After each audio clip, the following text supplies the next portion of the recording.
Hello fam, welcome back to the channel. My name is Karabo and today I'm back with another video. If you are a returning subscriber, returning viewer, thank you very much for coming back. Thank you for your continuous support. And if you're a new viewer, welcome to the fam, and don't forget to subscribe, like the video, and also don't forget to leave a positive comment down below.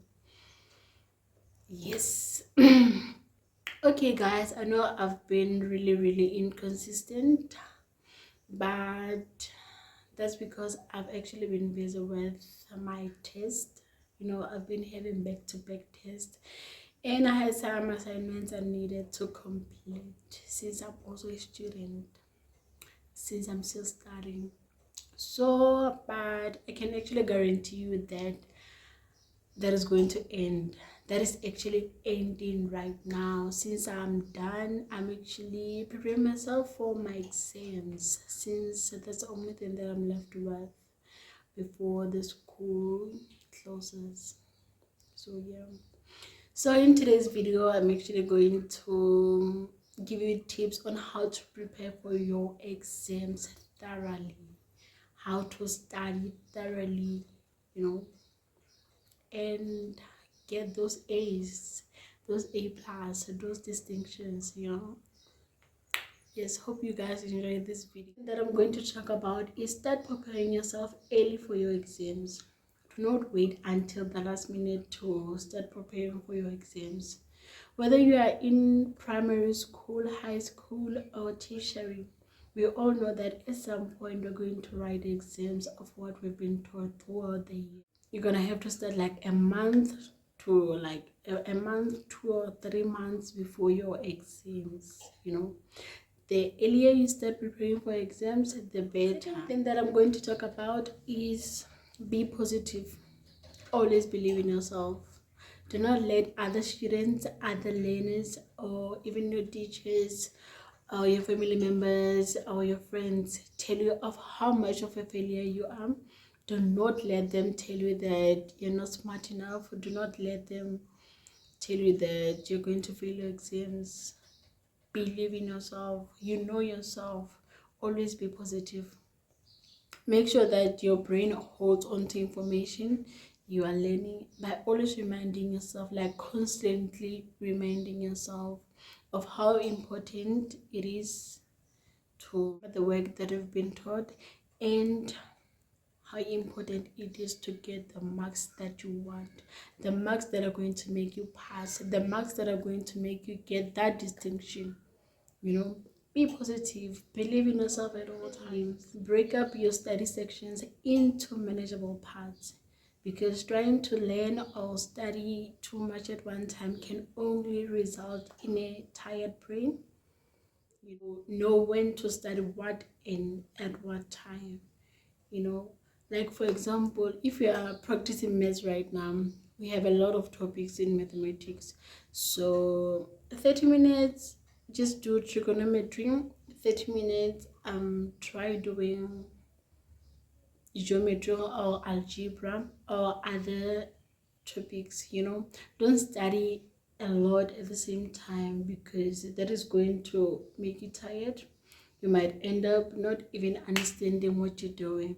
Keep your study sessions short but effective, like very effective, and always reward yourself with short breaks, because you can't study for a whole 2 hours without taking breaks, without like drinking water.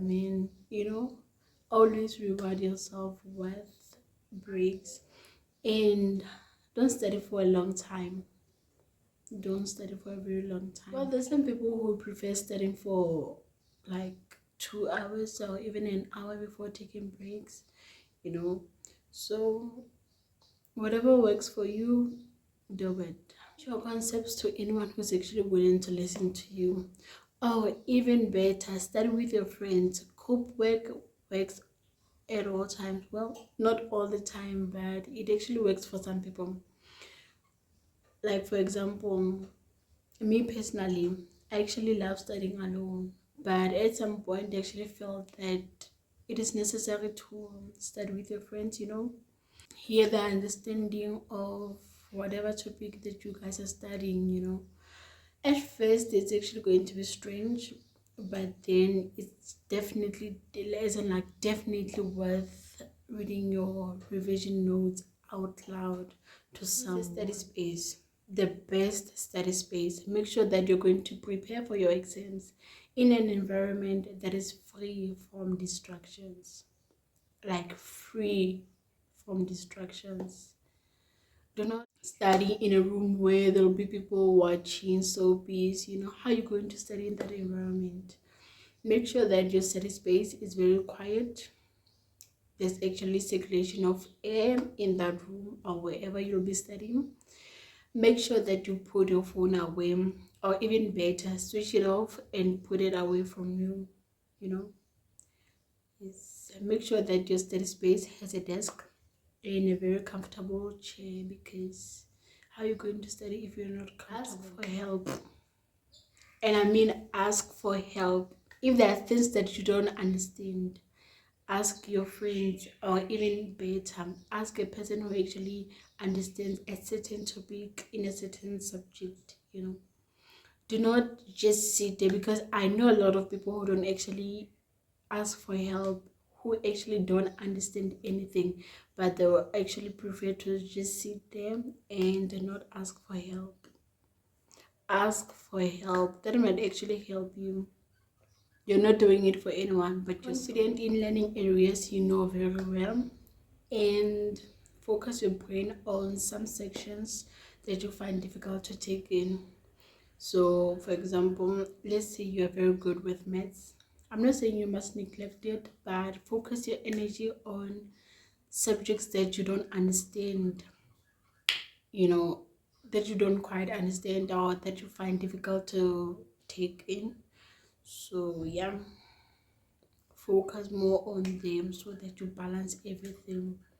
I'm not saying you must neglect other learning areas that you know very well. You can always look at them, but you must focus your brain on those ones that you find difficult. Another thing that people don't like doing is practicing using previous question papers. Practice using previous question papers. I myself know very well that they help, and a lot. I was using that method while I was still in high school. Even today, I'm in tertiary. I'm still using old question papers to prepare for my exams.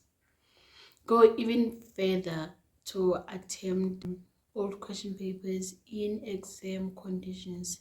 If it is a 3-hour paper, attempt the question paper in the required time. Make sure that you go through them all the time, because you might even be lucky and find that there are a few questions from a question paper, let's say the one of 2021. There are a few questions that will actually appear in your final exam, in your year of matric, or whatever year. You may never know. So like, yes, attempt all the question papers, you know, and make sure that the environment or the workspace that you'll be working at resembles that of a school hall, the one that is very peaceful, very quiet. You can even ask your friend, your parent, or just anyone to act as an invigilator, you know. Study to learn, not to cram. Study to learn, not to cram. Avoid cramming, guys. I'm saying it again. Avoid cramming, especially when you're doing your final revision. That can actually drain a lot of energy from you, you know. That can also stress you, because when you forget a single word or even a single sentence line, you forget everything. You might end up stressing yourself, you know, on how to answer the question that you've been asked, because you crammed. You didn't study to learn. You didn't study to learn. So avoid cramming. That's all from me for today. Hope you guys enjoyed this video. Bye.